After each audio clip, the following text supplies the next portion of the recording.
All right, good afternoon, everybody. It's Jay again, and I want to go over another perfect mango here. We're getting some really nice fruit coming on these trees, and it's kind of funny too because it's in the kind of middle of August, and you think that all these things would be pretty much cooked beyond belief, especially the ones that are in the full sun, because we've got a lot of these mango trees in pots also that are out here pretty much in the full sun all day long until right about now they're getting a little bit of shade.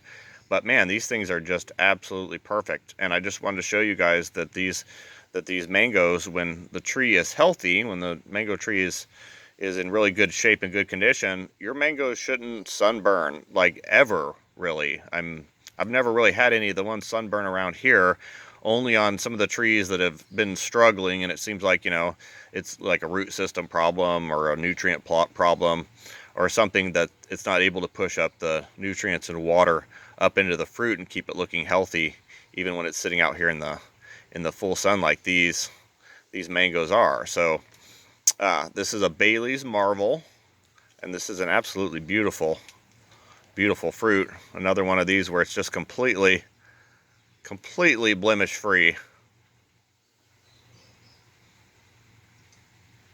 These are just absolutely beautiful mangoes. So this is a Bailey's Marvel, and it's just amazing how the skin's so perfect and the bugs don't bother it and it doesn't sunburn and there's no disease, there's no spots, there's no fungus, there's no nothing. Just absolutely perfect fruit. I mean, these are actually a little bit better than the ones you see at the store even. Now I want to go a little bit over the tree and the pot and the feeding and the watering, because I did skip that on the video the other day on the guava mango, and I did wanted to talk about that a little bit. I just forgot in that video. So you guys can do mangoes in pots. I've got a lot of mango trees in the ground, but I've also got a lot here in pots, and I plan on adding, probably like 500 varieties of mangoes because they're so amazing. So I transfer these into bigger pots usually when I get them. So this is a little bit of a bigger tree. You can see there by the trunk. So this was probably a 15, started as a 15 gallon. This got put into a 25 gallon air pot, which is what this is here. You see with the slits and the ribs, that allows these to really vent and get really good root systems.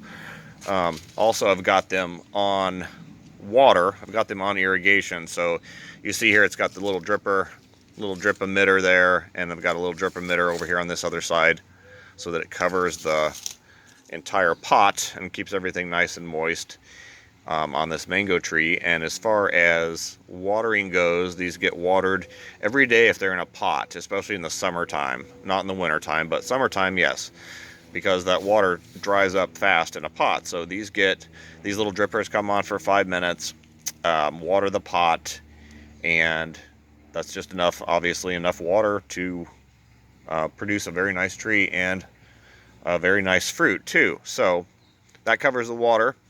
In a pot, these get watered quite often. As far as food goes, well, these were initially planted in my compost. So what I did was I took the 15-gallon tree and then I put in my raised bed and my potting compost, which is, already full of all the good stuff and the food and the worms.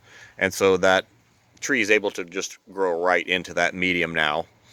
And then all I have to do then is to feed it is fish emulsion and a little bit of kelp every once in a while, and that's about it. So if you've got a good, I can't stress this enough, good quality potting medium, I guess you could say, then you don't have to do so much work as far as feeding them later in the future.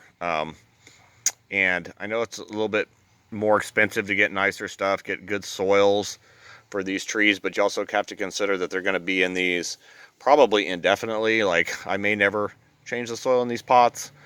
And also, like, you don't want to have to work backwards. You want really good soil in the very beginning, and you don't have to add a whole bunch of amendments to it later. So just get something good right off the bat.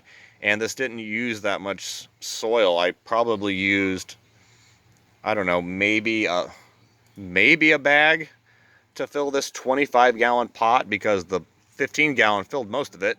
So it didn't take very much more to fill the rest of the pot with that good soil. It cost you know, around $8, $10. And then this thing's kind of set up for life. And then all you have to do is water it. And then, like I said, feed it every once in a while with the fish emulsion and the kelp. And then a lot of the leaves kind of fall back and it kind of self-feeds itself. And I'm going to allow a couple of the mangoes, obviously, to go back to the pot itself. So it kind of creates the natural ecosystem of its own tree around itself.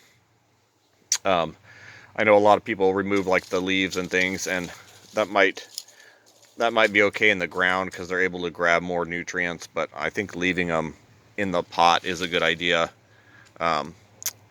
for Arizona here, because they're kind of self-feeding at that point, whereas in the ground they can stretch out and grab more stuff. In a pot they're kind of contained and they're kind of stuck in here forever. So all right guys, that is it. Hopefully that's a little bit more information on mangoes and mangoes in pots.